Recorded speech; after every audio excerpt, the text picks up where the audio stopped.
and welcome to another weekend reading vlog from me, Johanna, me, my dog and books. I am all dressed up, ready to take the dogs out. It's Saturday morning. It's quite late in the morning for me. It's nearly 9 o'clock and it is currently -7 out there. So Lucy's got her wee jacket on, ready to go. I don't know where Patty is. Where is, oh, Patty. Now put your jacket on. You're not coming? You're not coming? You're in your bed? So that's their thoughts about going out in this. Got a winter ambience on because it's my favourite. Love that sound. About to put my headphones on and listen to the audiobook I'm listening to, which is The Ruin, or Runes, by Derval McTiernan. So I read What Happened to Nina by this author. Really loved it. Great thriller.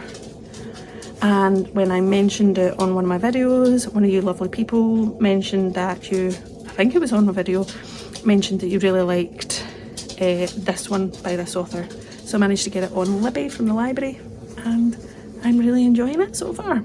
So lots to talk to you about today. I've got errands to do. It's not a very, and possibly tomorrow we might go to a museum, me and the other half, but I'll let you know. Anyway, let's go out on a cold walk. Lots of sniffing going on.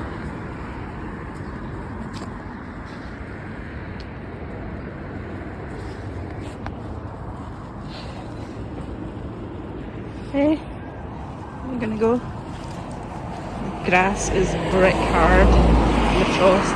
They look like two little caterpillars, don't they? In their little puffer jackets.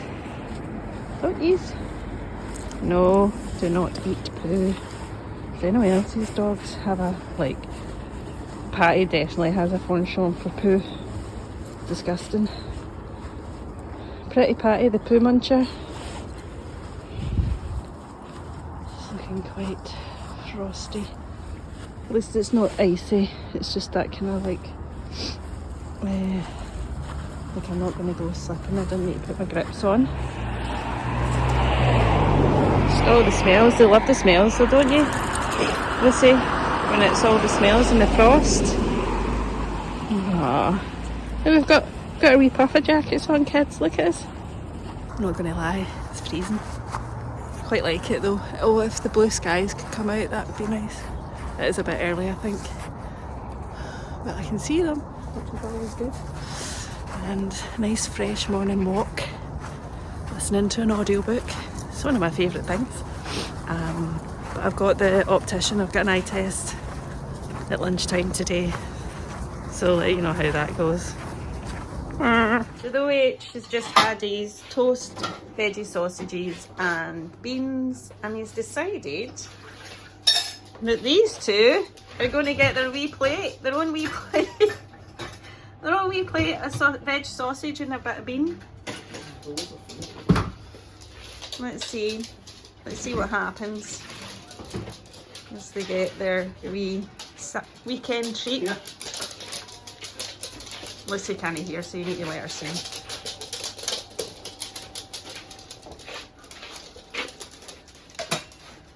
It's there.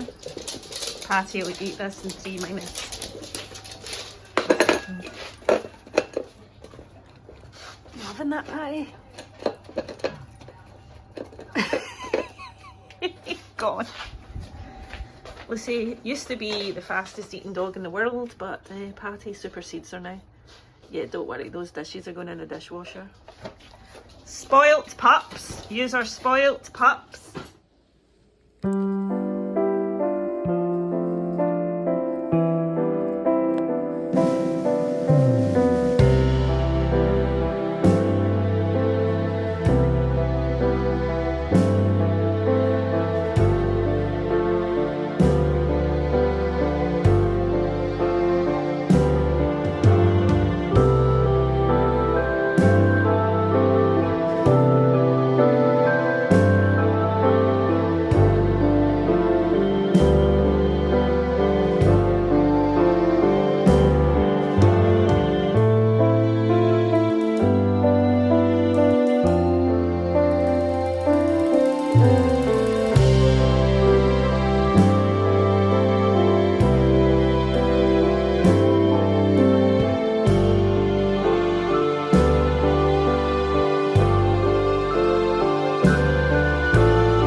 that's me back. I went to, as you'll have seen, I went to the library.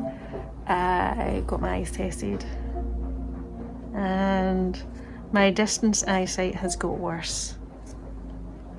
So I can't see you when I do this. Worse. Or even when I've got them on. So I need stronger distance glasses and my reading. So long story short, varifocals. Now kind of regretting doing an impromptu online cheap pair of glasses purchase since my prescription's changed and I now need varifocals. At least I can still see. Well, I would be in trouble. I got a cookery book and 2 other books from the library, but they're over there. So I'll show you them later. The other half has got myself a new games console, so I may not see in between now and March. So I'll probably get a lot of reading in. I have said there is a documentary movie I want to watch tonight. It's a new one, that's our newish one that's on Netflix called Buy Now, The Shopping Conspiracy. One of the booktubers I follow, is it Becky? Put her handle here. Talked about it most recently, but I've heard a few people talk about it, so I'm going to give that a watch tonight and I'll let you know. I've got my enchilada, I'm going to make enchiladas for dinner. I've got that in the slow cooker, my enchilada filling, so I'll show you me doing that later. But I am reading the Book of X, which I'll talk to you about later because I was at virtual book event from Verve Books, who are the indie publisher for this book, and Sarah Rose Etter was there talking about this book, and so was Lucy Rose, who's the author of The Lamb. Now, both of these are debuts. Well, technically this is a debut when it was first published, but she's a US author, so this was her debut in the US, but Verve got her other book, Ripe, and published that one first in the UK. That makes sense. So technically this is her debut and Ripe isn't, but in the UK Ripe came out first and then this is her second one, which is out now to get, so I'll talk to you about that later. I'm also still reading, and maybe nearly a half in, Muslims Don't Matter by Sayeeda Warsi, which I'm really enjoying.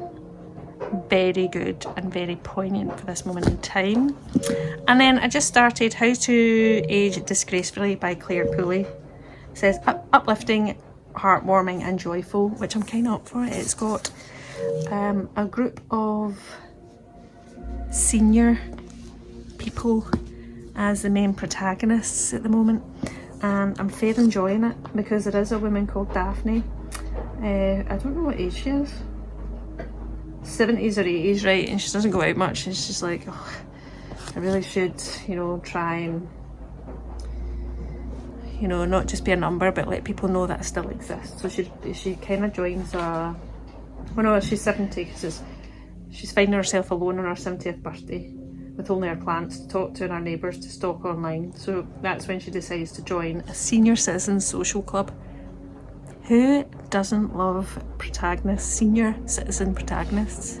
Plus I've heard really good things about this, so I'll talk to you a bit later because I'm only a teeny bit in.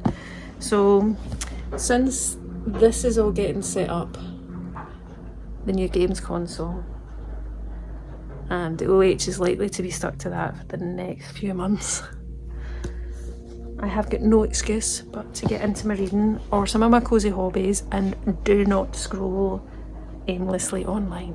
That's what I'm telling myself. Well, instead of reading, I've decided to do some colouring in. Got this lovely book, as you might know from a previous vlog, for you lovely people, and I did this the other night. I've not written my name in it. It does like a test colour page. This is quite calming, and currently I'm working on a pizza thing. I don't know what it is. I've got this at the back just so the colours don't come through. So I'm doing that. Got some rooibos, and I'm listening to this one.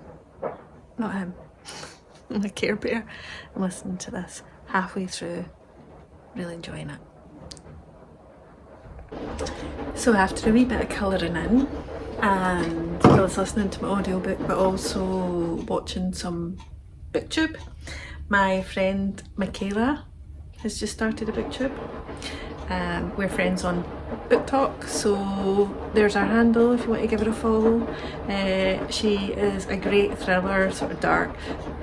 Reads eclectically, but thrillers are her big thing. But anyway, she's only published 2 videos so far, so go and check them out. I've watched them both already. Anyway, I'm here and I have, hold on, I'll turn you around. Slow cooked my green lentil, spicy green lentil filling for my enchiladas. So I'm just going to build my enchiladas and then put them in the oven. So it's time to build enchiladas. This is just I mean, you can make this lentil, green lentil mix, or you can make it with mint if you wish. On a vlog, I just did it this morning for ease. Got my wraps, but it was pretty much green lentils, onion, garlic. Then I put in a yellow pepper, put any pepper you want in, chilli, smoked paprika, ground cumin, and I normally put in a bit of miso paste, but you can put in soy sauce instead. And then it was kind of chopped tomatoes, tomato puree and some water, and then leave that cooking, and then this can be your filling. And then you just bake that for like 10-15 minutes, and then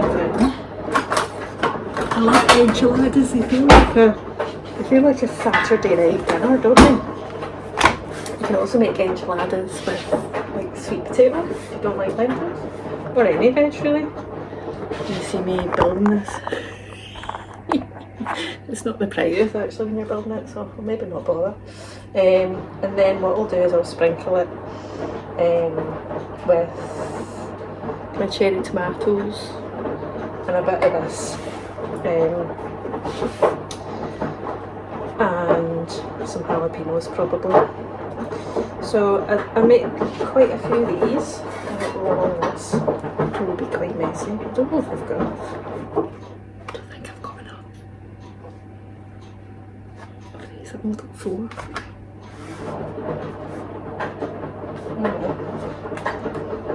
Oh well, only one dinner coming from this. I get more tomorrow and it could be seconds. Anyway, I'm listening to on audio The Ruin by Dervla McTiernan, who wrote What Happened to Nina, which was a thriller I read last year and really liked. It actually appeared in my honourable mentions of 2024. I think I mentioned my honourable mentions in my top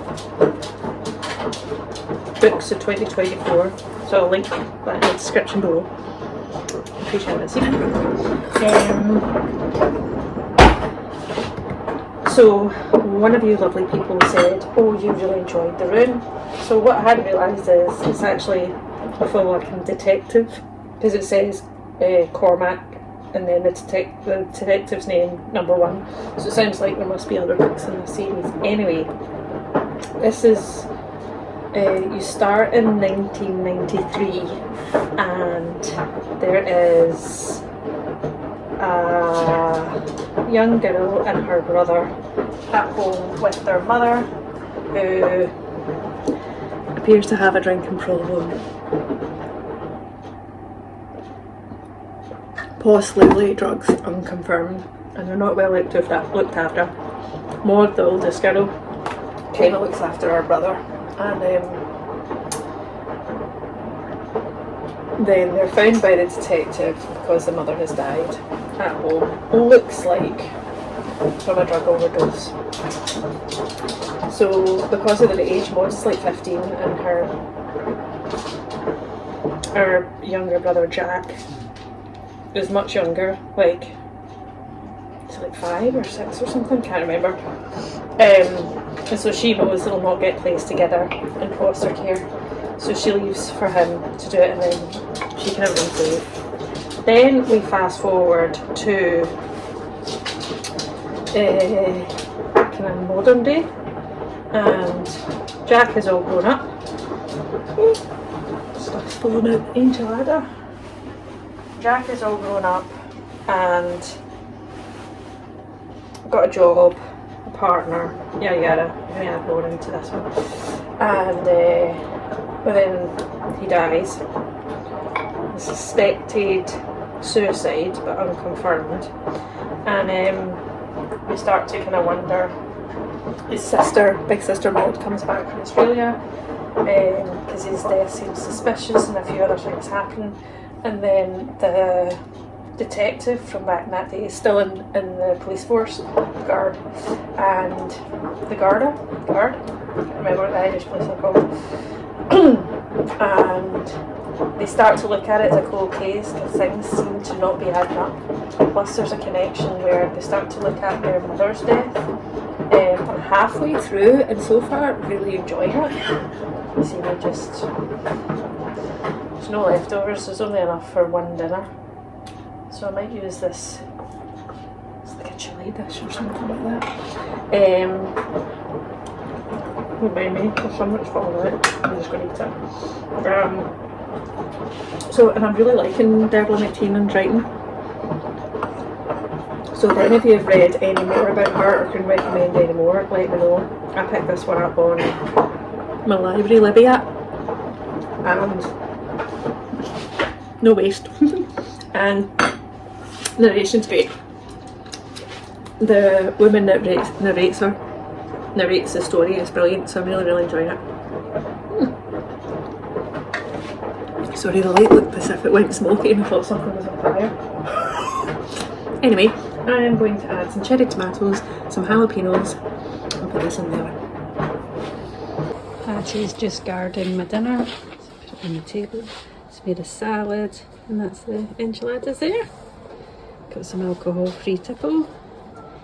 And we're about to tuck in, aren't we, kids? Well, I can confirm that those enchiladas were delicious. And, oh, you want that? Let's see, watch this. I need to put this.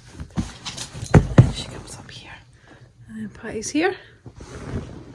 They've all had their evening Kong, which involves peanut butter, doesn't it? Peanut butter and some nibbles.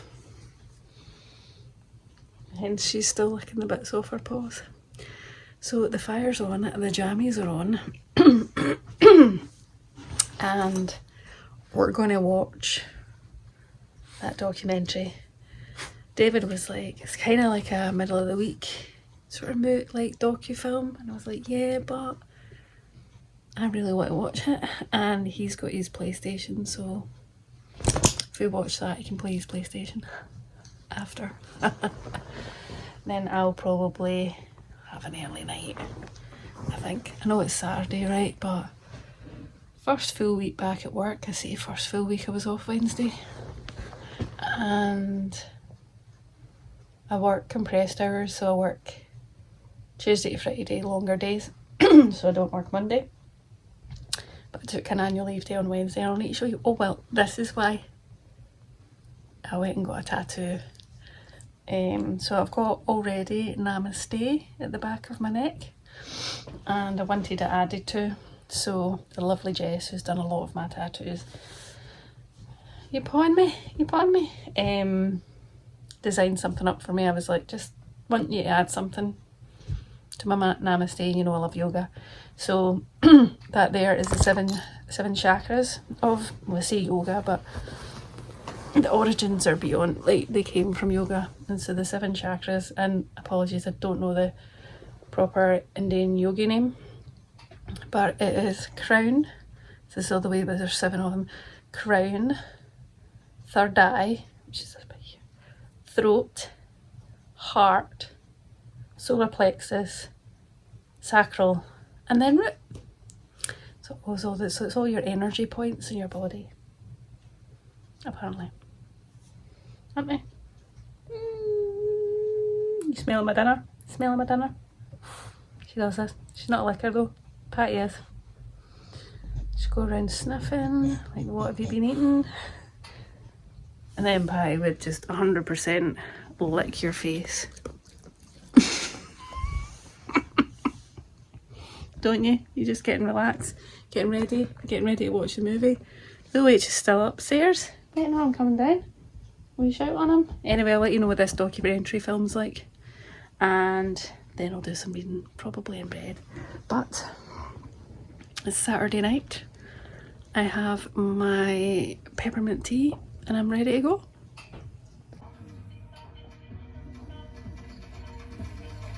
Play title.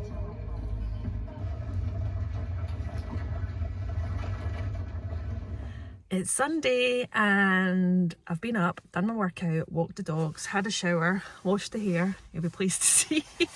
And we're in the car. I say we, the OH is still to get in the car. And we're going to head to Glasgow's Burrell Collection, which is a museum in the south side of the city. They do free tours every day. And so we're going to join the 12 o'clock tour, I think, and then maybe grab something. So I'll take some video along the way and then I'll talk to you about it later. Yeah. Its original spot was Pooley Castle. Pooley Castle was a castle in York. Still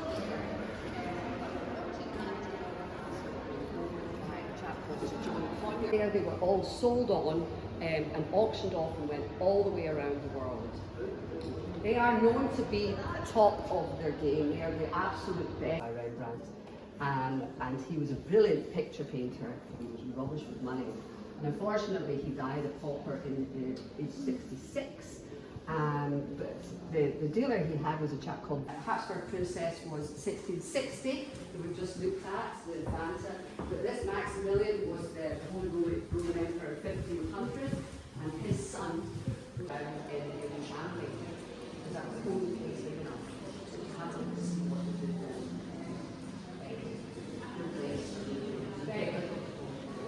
Yes, all of this has huge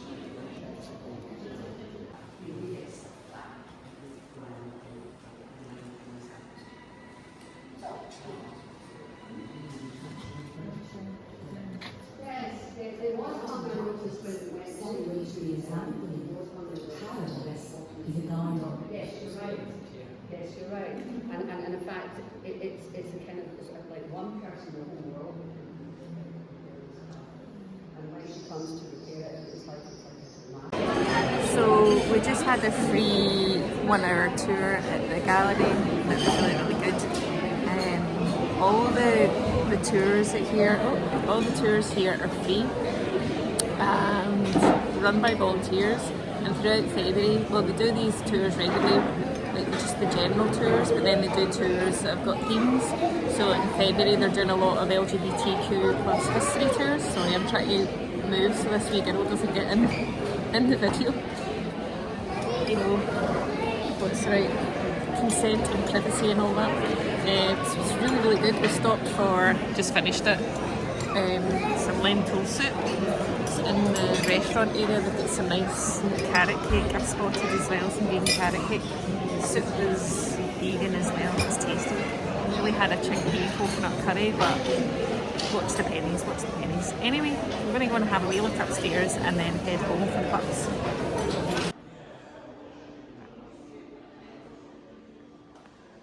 The tapestry was then lined and Velcro was sewn to the top to make it ready for sleep. Conservation work doesn't stop with tapestry.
It's gotta get through us.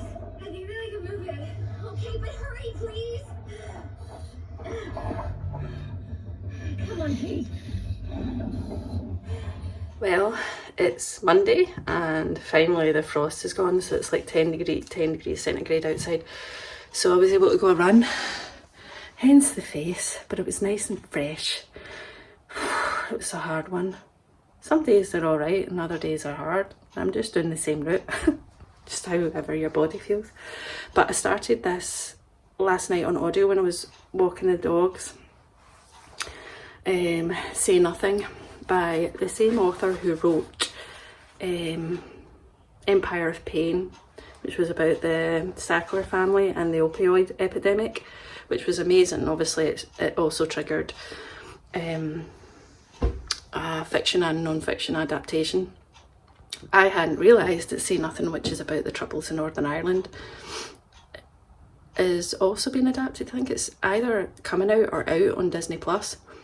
So that's good, so I'll probably read that. But this is all about obviously the beginning of the sectarian troubles between Protestant Catholics in Northern Ireland and Ireland, which I've never been to Northern Ireland, but is something, sectarianism is something that's really prevalent in Glasgow, Scotland, and the west coast of Scotland.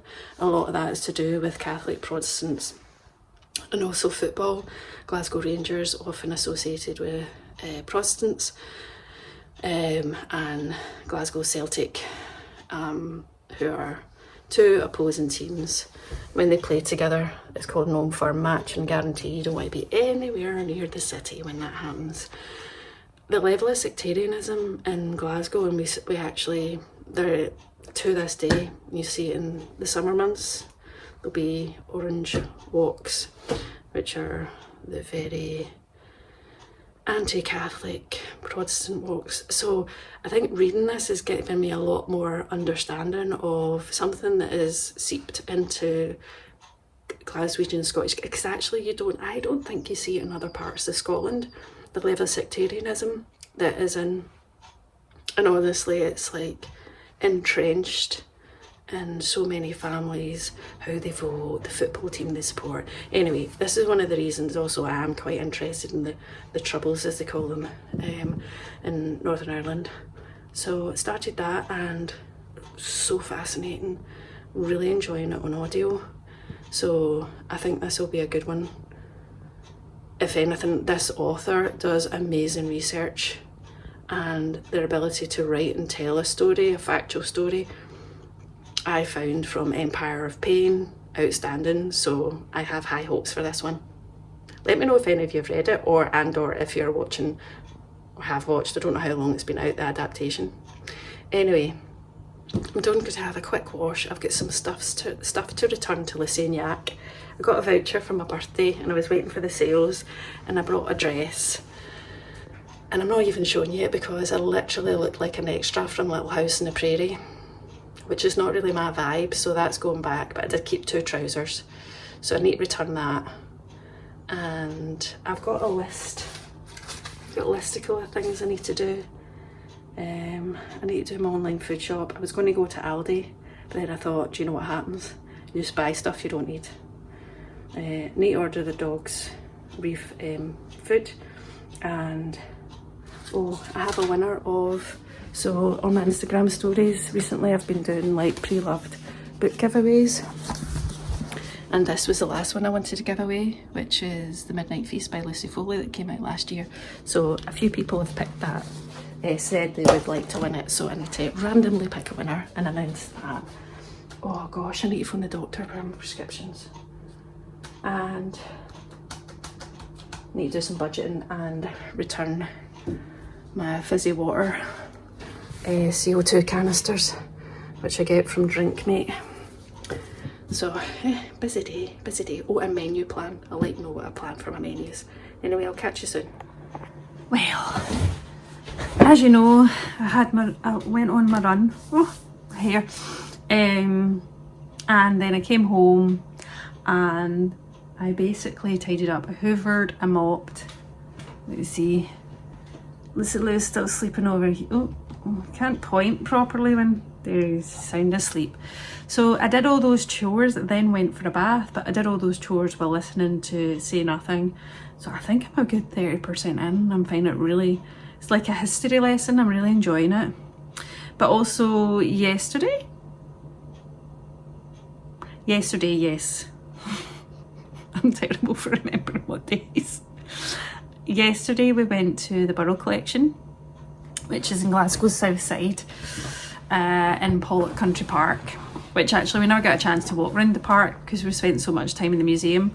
It's one of the museums that's owned by the city of Glasgow council, but also like for the organisation I work for, we manage a lot of the culture and sports venues and activities and stuff. So I haven't actually spent much time. I've gone in a couple of times, but David hadn't been in it since the refurb, which was pre-pandemic, I'm sure.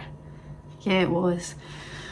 And he loves a bit of history, so, and they do free tours a couple of times a day. And in February, they do this one, it's just a general tour we went on, but in February, because it's LGBT History Month, they're doing LGBT history tours, because a lot of the objects have LGBT stories. And it's really fascinating. I really recommend if you're anywhere in Glasgow, Scotland, or Scotland, to check out, because it's massive. Honestly, we could definitely go back and still find stuff. But you may have seen also the very old copies of books, which in that area is a replica of the Burrell family. So the Burrell Collection is a collection of artefacts from Sir William Burrell, who then gifted it to the city before he died many years ago.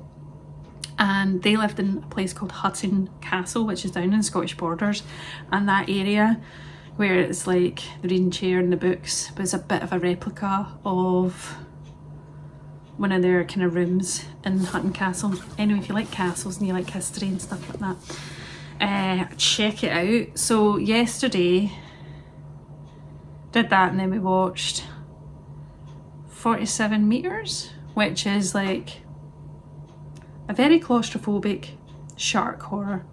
Quite enjoyed it actually. If you want a bit of shark, it's got Mandy Moore and does anyone remember Matthew Modine? He's in it as well. And it's basically about two sisters who are on holiday, I think in Mexico, and they go down in this cage to sea to kind of swim with sharks, and an accident happens and the cage drops, and that there is the story, is they're trapped 47 meters under with their oxygen tanks and being circled by sharks. I do love these movies, but I also feel bad for the sharks because they get a bad rep. Because in actual fact, dolphins are more dangerous than sharks.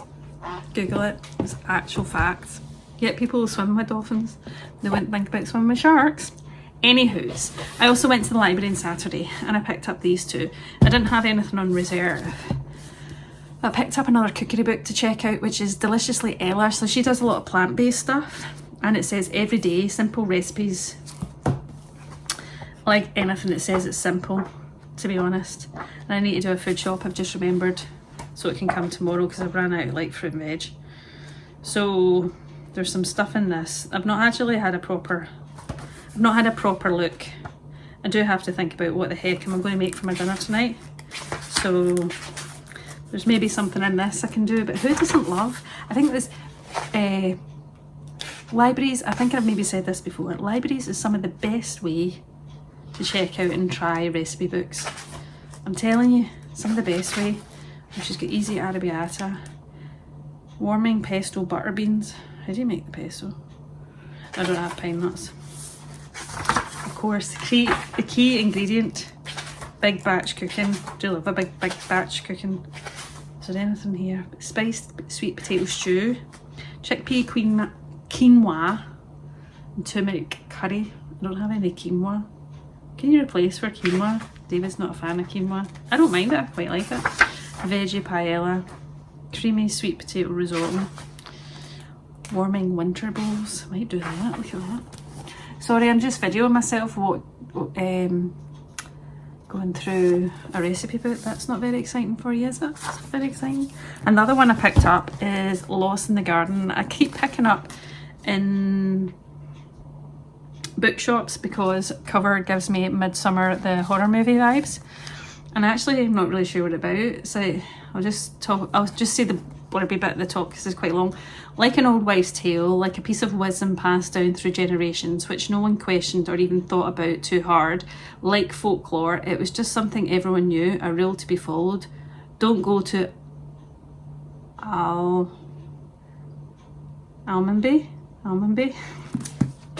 That word there. Don't go to Almonby. Creepy, dreamlike, unsettling and unforgettable. You're about to join the privileged few who have come to understand exactly why we don't go to Almonby. Also this cover. This is the main reason I picked it up. So, 2 good loans from the library, says me. And also I never talked to you about yet, I don't think, about the event I went to on Friday night, the virtual book event, which was run by Verve Books.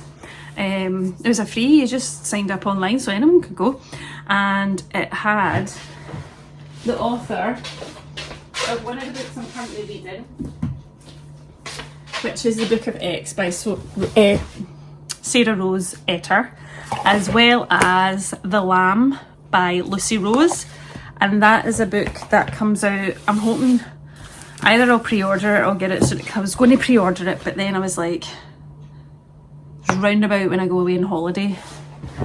So I don't want to pre-order it and then it's not here. So I might keep an eye out for it when I go on holidays, a possible read, or get it when I come back. But I'm definitely getting it because I made some notes, right? Both my scribbly notes. Just because there was things I wanted to tell you. So both these books are kind of like folk horror. And I wouldn't say pure horror, I would say, although what is pure horror, right? Don't know, but they've both got horror elements. I think the Book of X, Sarah Etter described as literary dystopian body horror. And Lucy Rose described The Lamb as, what did she do? Well, both of them I think are seen as kind of literary dystopian, includes body horror, folk horror, and The Lamb is about a mother and daughter who lives in the woods, and they tend to take in strays and like eat them until one stray, and I say strays, I think actual stray people, one of them causes a challenge. That's all I know about The Lamb. And the other one, the Book of X, you're kind of following, I don't know why I say kind of following, because you're following Cassie, who, like her mother and her grandmother before her, they are women who are born with a twisted stomach, like it's twisted like a knot, and it's quite significant, and I think it's quite visually obvious from the way it's depicted in the book. So Cassie is born with this, so there's a lot of focus on her body, and she lives with her mum and dad and her brother in a kind of meat farm. It's like a quarry where they go and like rip bits of meat. It's weird. We are in a surreal world.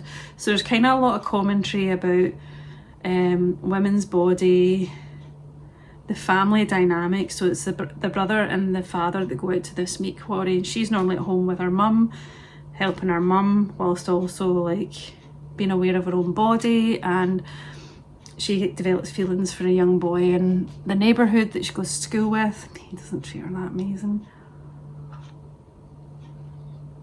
That's the kind of first part, although her brother and her dad let her go to the meat quarry one time and she's actually really good at collecting meat. That bit's a bit like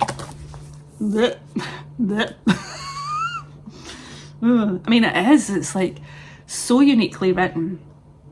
And I like this bit. So it's twinning the drama of the everyday, school-age crushes, paying the bills, the sickness of parents, with the surreal rivers of thighs, fields of throats, men for sale. Cassie's realities alternate to create a blurred, fantastic world of haunting beauty. That's probably one of the best descriptions of it. It has a lot of feminist narrative about what it means to be a woman, what it means or feels to be a woman, especially with that focus on her knot stomach, or stomach knot, and her thoughts and feelings around that, and how people see her and how that changes how she behaves. It's absolutely fascinating. So Sarah Rose Etter was online, the whole event was online, and she was from America, and Lucy Rose is English, and this both of these books are their debuts, albeit Verve, who published both of Rose Etter's books, Sarah Etter's books, they brought out Right first, and then this is the second. But in America, when it was published, this was the first, and Right was, so actually when she wrote it, this was her first book. And The Lamb is also the debut for Lucy Rose. And there was some interesting, so they were asking questions about, like, obviously The Lamb includes people that eat people, so a bit of cannibalism, and they talked about the use of food and the use of food to control people, especially women and women's bodies, and why meat is sometimes used as it's seen as quite a masculine food.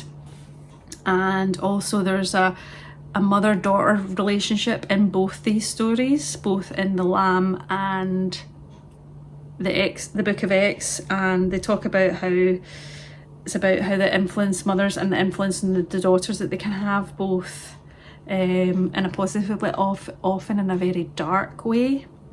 And obviously both of these have elements of body horror, which, to be honest, I'm so excited to read. Like, I'm nearly halfway through this one, and The Lamb comes out on, I've put the 30th. I know, I think it's the 30th of Jan by Orion Books, but not Verve.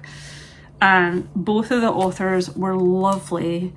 It was amazing watching them because they actually interacted really well with each other, as in very like-minded, about their sort of feminist folklore horror fiction, but also their own ideas of how they get stories and how they came to develop both these books. So brilliant. Honestly, I say check out local indie publishers, or even your local bookstores. Often they'll do book events, if not for free, often very cheap. And that's out with all the big sort of book festivals and stuff that you get. And then I had a list of other, oh yeah, finish this. The Strawberry Shortcake Murder by Joanne Fluke. I read these some of these years ago. I don't know if I read this one. I read Chocolate Chip Cookie Murder, which was the first one in the series. This is book 2, and I read it going, there's quite a lot of overt kind of passive racism, body shaming, misogyny. There's also quite a lot of passive comments about domestic violence in this, which I was like, it was a cozy murder, and I think one of the victims was a domestic abuser to his wife, and the way that's talked about just gave me the full ick. And also, like, there was commentary about Native Americans, and I think it was maybe like when one of the, I don't know whether it was a football, like an American football or ice hockey team or something, but the renaming of it because they were called the Redskins, yes, a racist term. But it was kind of dealt with in this, like, just as a passing conversation as being, like, a bit racist. The body shaming in this. I actually thought, oh, this is probably because it was written in the 70s. No, it's absolutely written, like, early noughties. I know that's still, like, 20 years ago, but still, no. I came out that just feeling pretty enraged, and I was just like, you can't write this. Joanne, you can't write this. You sound like a Karen. No offence to actual Karens, but like the Karen, that's what you sound like. So all these are going to the charity shop, the ones that I had. And people, if you know of any nice cozy mysteries that are diverse and not, or like, you know, just inclusive and not offensive, let me know in the comments, because I do love a cozy mystery as a lovely little palate cleanser. I do love it. And then I had and then I made a wee note of things I need to tell you about, because there was things I forgot to tell you about in the last one, in my last vlog. Book group. So book group didn't happen on Thursday because the person that picked book group was ill in bed with not feeling well. It's the time of year. And so it's been rearranged for this Thursday. And we're discussing Christmas Pudding by Nancy Mitford. I've never read this author before, didn't know of her at all. I didn't realise she was a writer of like the early 1900s, sort of. I think this one's in 1932. Anyway, I'll let you know what the discussion's going to be like. Obviously it was picked as a kind of short Christmas book because we were reading it over Christmas time. But man, oh man, did not get on with it at all. The main characters were just so overtly privileged, and I think it was trying to be feminist fiction, but it totally wasn't.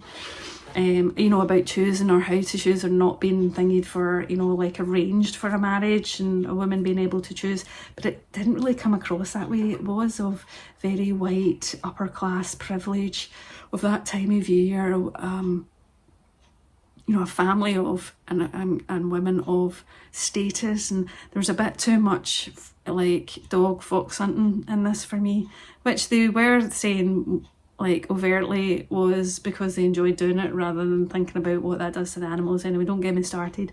I really didn't like it. So I'll be very interested to see what the rest of the book group thinks about that. Have I started crocheting yet? No. Let's see if I can get this done next month. Next weekend. Right, and the other one I wanted to speak to you about. Where is it? There was one I wanted to speak to you about. Oh, there it is. I finished this during the week. And I really, really liked it. It is The Girl in Red by Christina Henry. So, Christina Henry, I've read 2 of her books. Yes. Good Girls Don't Die, I think was the name of one. Or something like that, whatever I've put up here. And Near the Bone, which is brilliant winter horror.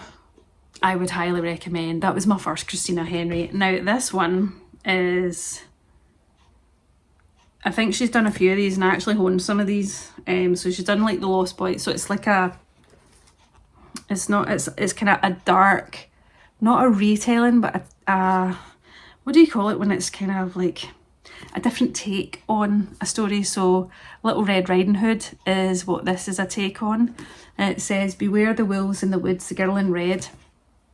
A deeply unsettling vision that works thanks to Henry's complex characterisation. This was so good. It says, it's not safe for anyone alone in the woods, but the woman in the red jacket has no choice.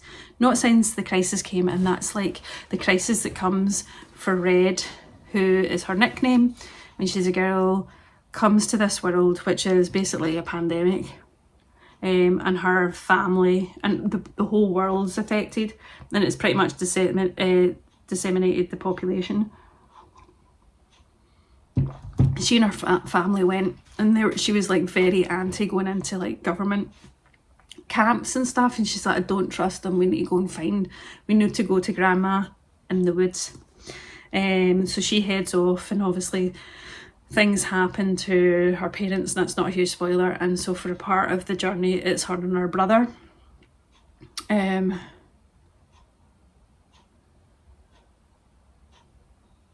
So this is where you've got her past and how she became that woman in the woods, and then the woman, she is just a woman trying not to get killed in a world that was perfectly sane and normal until 3 months ago. There are worse threats in the woods than the things that stalk their prey at night. Men with dark desires, weak wills and evil intents, men in uniform with classified information, deadly secrets and unforgiving orders, and sometimes, just sometimes, there's something worse than all of the horrible people and vicious beasts combined. Red doesn't like to think of herself as a killer, but she isn't about to let herself get eaten up just because she's a woman alone in the woods. The feminist vibes in this are outstanding. The characterisation of Red is amazing. I love the world that Christina Henry has written, that takes a whole different take on where Red is surviving in the woods after the whole world has changed, and Shirmay is kind of in instances on her own or with one or two people, and she realises who she can and can't trust, mostly like government soldiers, mostly men in the woods, and why that is. And Red was an amazing character. I gobbled this up, pun intended, if that's actually what happens to Little Red Riding Hood and the Wolf, I can't remember. Brilliant, and I actually can't wait to read more. There's like The Lost Boy. You see that there? Can you see that without me? This is me trying to focus and doing a really bad job. Anyway, The Lost Boy, the mermaid. So Lost Boy is obviously a kind of take on Peter Pan, mermaid on The Little Mermaid. There's also The Horseman. And I think there's one called Alice, which will be in my TBR box. I've got Alice and Lost Boy. Oh no, I was right, it was Good Girls Don't Die. Nearly tripped over Patty. So that was a book I finished and really, really enjoyed. I also just this morning finished The Woman Who Lied by Clare Douglas. I don't think I've spoke to you about this, have I? So I have a hit and miss relationship with Clare Douglas books, only because sometimes I think it's a good solid thriller and other times I'm just like, this one was pretty decent though. Easily 3.75 out of 5, so a good page turner. It kept me gripped. You follow Amelia, who's an author, and she has just submitted her last book. She writes about D.I. Moody or whatever, some sort of detective she writes about, and this is her 10th book, and in this book she decides it's called The Last Chapter because she wants to end this series and start writing different stuff. She is a little bit wary of doing that, but she submits it to the editor, and following that, things start to happen that are reflective to her, like stalkery things or things appearing at her door or kind of quite threatening things that are reflective of plot points in some of this book series that she's written, which starts to terrify her, especially also in this new manuscript. And so then we have this story that's happening, and then there seems to be a past story or another adjacent story who is of a different character, who's talking about something that we think at some point kind of connects. It is, I didn't guess the end. There's a good few twists in it. There was points where there were a lot of characters and I was starting to get a wee bit confused. That might be me.